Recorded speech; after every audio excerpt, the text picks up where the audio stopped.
Kaleidoscope एका सामान्य माणसाचे विलक्षण आत्मचरित्र.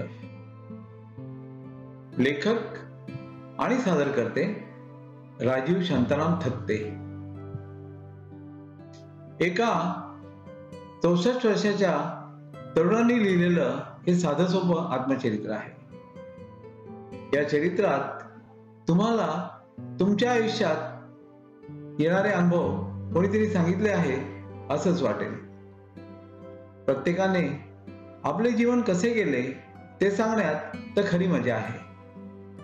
त्यात जर तुमच्या आयुष्यात आगळ्या वेगळ्या अनोख्या घटना घडल्या असतील तर ते वाचकांना नक्कीच आवडेल. मी तसाच प्रयत्न केला आहे. तुम्हाला या चरित्राच्या रूपाने एका सामान्य माणसाचे विलक्षण जीवन कळावे हाच या कॅलिडोस्कोपचा उद्देश आहे. कॅलिडोस्कोप मध्ये जसजसे रंग, आकार, प्रकार बदलत जातात किंबहुना कॅलिडोस्कोप हलवताना पुढल्या क्षणी तो कोणता आकार दाखवणार आहे याचीही आपल्याला कल्पना नसते. आयुष्यही असेच क्षणोक्षणी बदलत जाते. आपण कल्पनाही केली नसेल असे प्रसंग उद्भवतात, ओढवतात. ते सारे वाचण्यातही एक वेगळीच मजा असते. दुसऱ्याचे आत्मचरित्र वाचताना आपण स्वतःचे आयुष्य कसे गेले, कसे घालवले त्याचाही वेध घेता येतो. तसा वेध घेण्याची इच्छा आपणा सर्वांना हो ही ईश्वरचरणी प्रार्थना. बदलापूरची फॅक्टरी.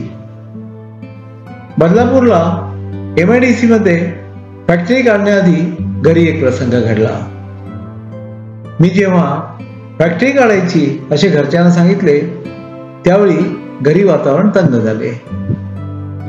माझे प्रॉव्हिडंट फंड आणि ग्रॅच्युइटी जी मला रिटायर होण्याच्या वेळी मिळाली ती तू धंद्यात उडवून टाकणार आणि आम्ही आई वडिलांनी मग भीक मागत दारोदार फिरायचे असाच तुझा विचार दिसतो आहे मला, बाबा म्हणाले.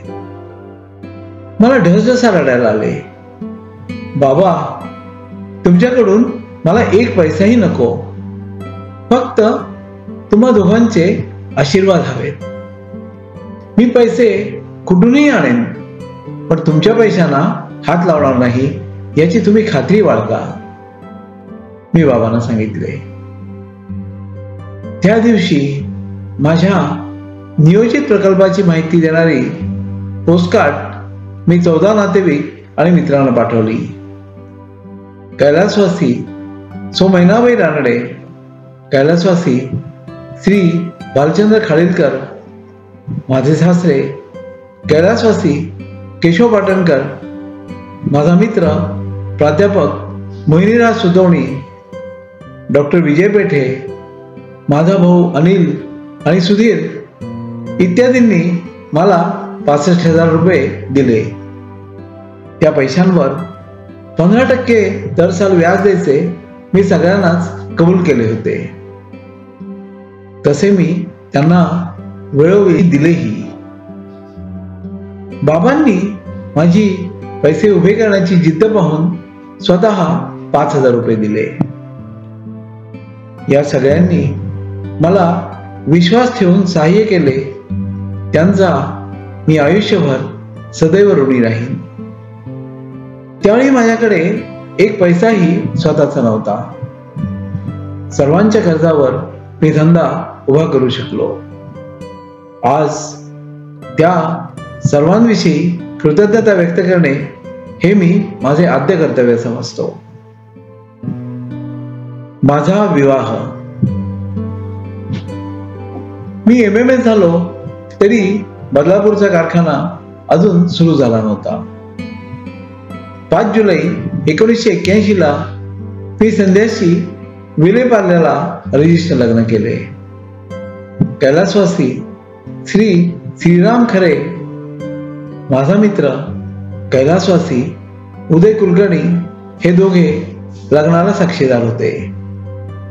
विवाहाला रजिस्टर म्हणून श्री खान आले होते. माझ्या भावाच्या सुधीरच्या गोवंडी येथे झालेल्या लग्नालाही तेच श्री खान आले होते. आम्ही थत्ते मंडळींनी आम्ही खोट्या रजिस्टरला आणले असे संध्याच्या घरच्यांना गंमत म्हणून सांगितले. मी सासऱ्यांकडून लग्नाला हुंडा म्हणून काहीच घेतले नसले तरी लग्नाला आलेल्या पाहुण्यांकडून मात्र मी आहेर स्वीकारला. आम्हाला एकूण आहेर 104 रुपये मिळाला आणि त्याच्यातही माझ्या जमनालाल बजाज मधल्या प्राध्यापक तेंडुलकर सरांनी 25 रुपये दिले होते.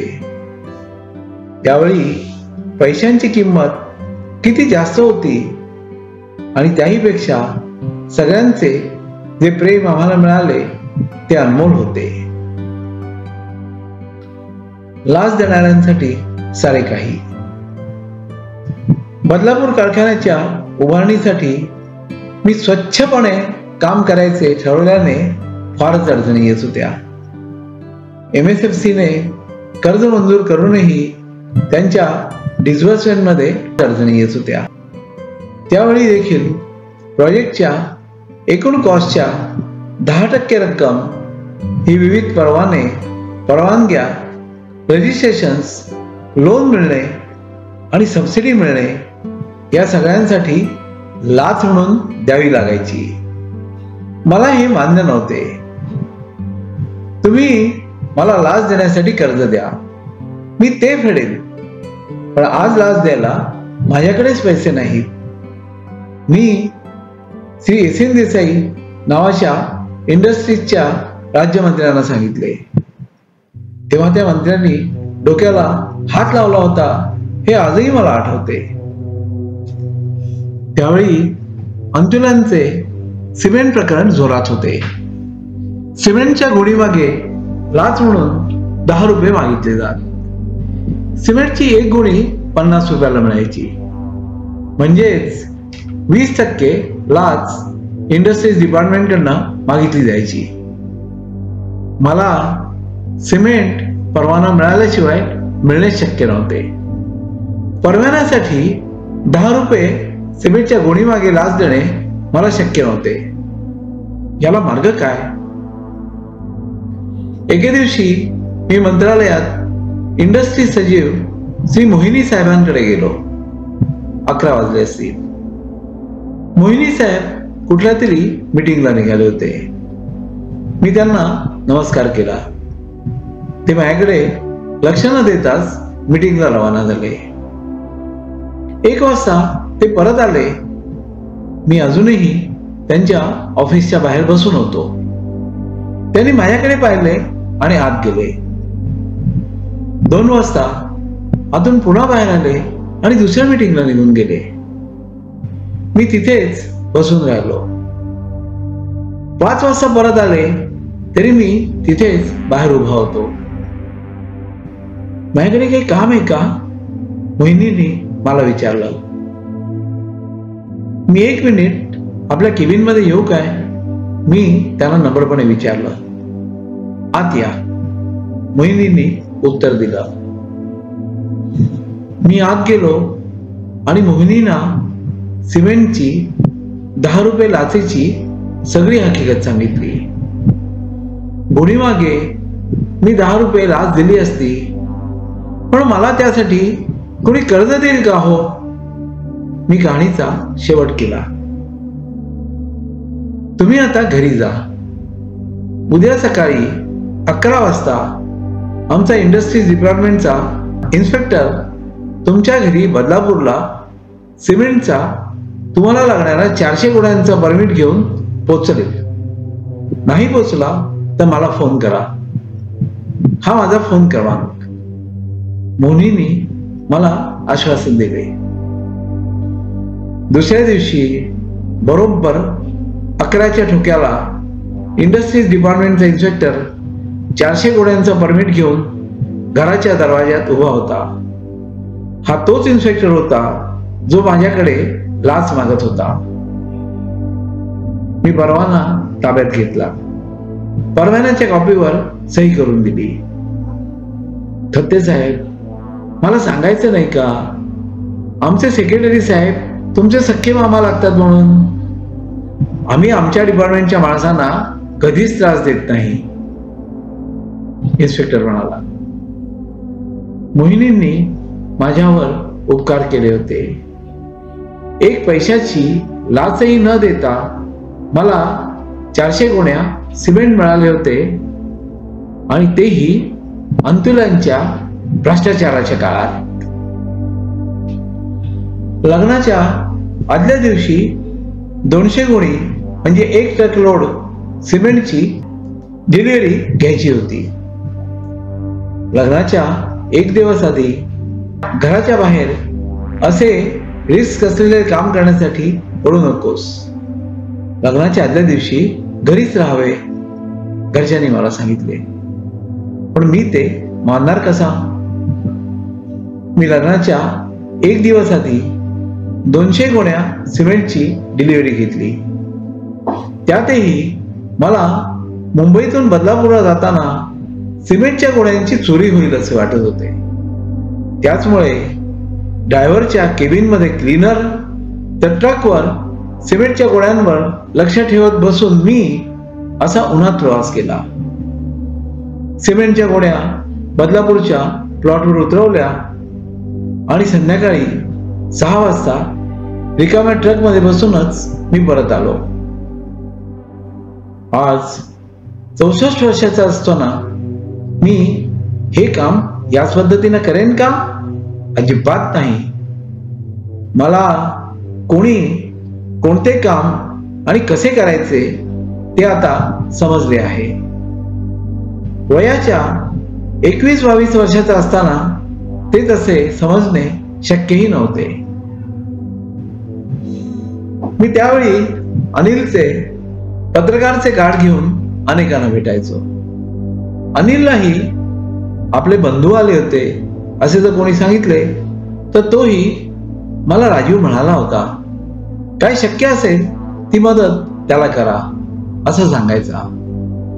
खरं तर मी त्याचे कार्ड कशासाठी आणि कोणाला दिले हे त्यालाही माहिती नसायचे, आणि तो मला कधी त्याविषयी विचारतही नसे. MSFCत श्री श्रीराम खरे हे जनसंपर्क अधिकारी म्हणून होते.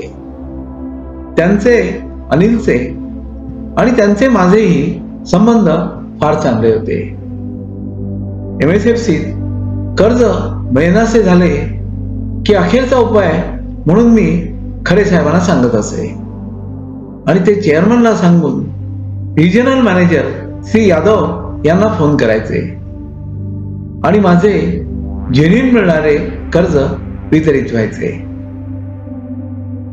एकदा मला यादवनी, तुम्ही चेअरमनकडे एवढी छोटी कामं घेऊन का जाता? माझा ऑफिसचा स्टाफ आहे ना तुमच्या मदतीला म्हणून सांगितले. अहो 4 महिने झाले मी सगळी कागदपत्र दिली आहेत. मग मला लोन का मिळत नाही हे तुमच्या स्टाफला तुम्ही कधी विचारलेत का?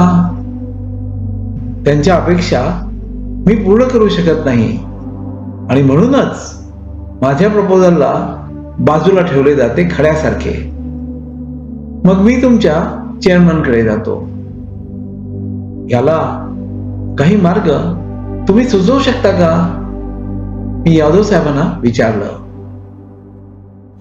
यादवांचे ऑफिस त्यावेळी कोलाब्याला होते. बदलापूरहून कोलाब्याला पोचायला 3 तास जायला आणि 3 तास पुन्हा परत यायला लागायचे. 2 लाखांच्या लोनसाठी मी 100हून अधिक वेळा त्यांच्या ऑफिसला गेलो.